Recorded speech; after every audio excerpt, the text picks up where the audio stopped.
ground in Minnesota will begin using and wearing body cams. That's something DHS is looking to roll out nationwide, assuming they have the funding for it.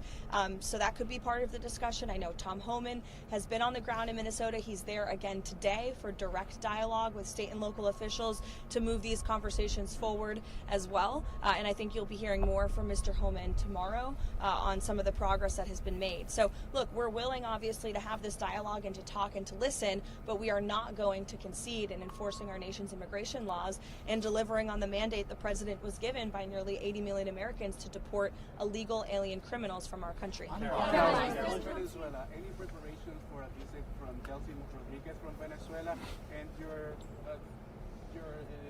statements on the political prisoners situation in Venezuela?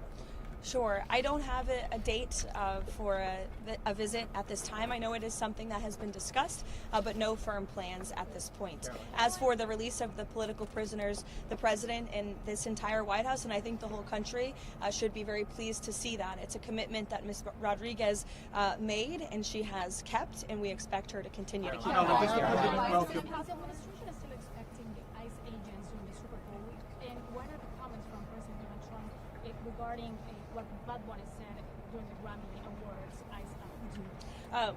I have not spoken with ICE or the Department of Homeland Security or Secretary Noem with respect to enforcement at the Super Bowl, so I don't want to speak on a topic that I don't have knowledge on. I'm sorry, but I would defer you to them. I'm sorry? On the statements of Bad Bunny saying ICE out.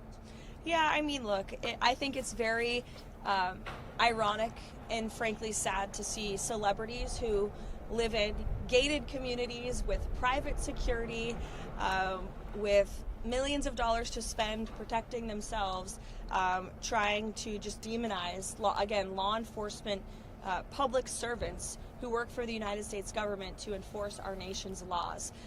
And you didn't hear this same type of uproar from celebrities in Hollywood when the previous administration allowed an invasion of our nation's borders and allowed innocent women and girls like Jocelyn Nungaray and Laken Riley to be killed and raped and murdered at the hands of people who should have never been in our country in the first place.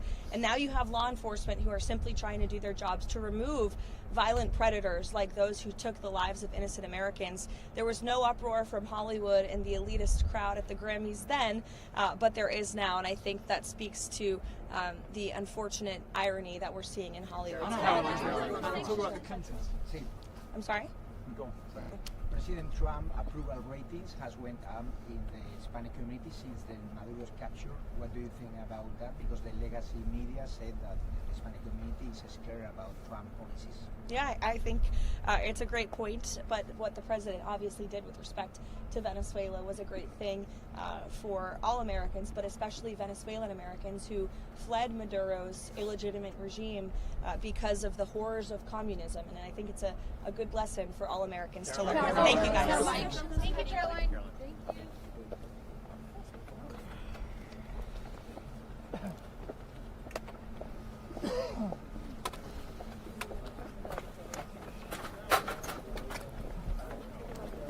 Give me a couple minutes. I'll get you an earpiece. That sounds good. Why don't we meet back in 5 minutes? I'm gonna check my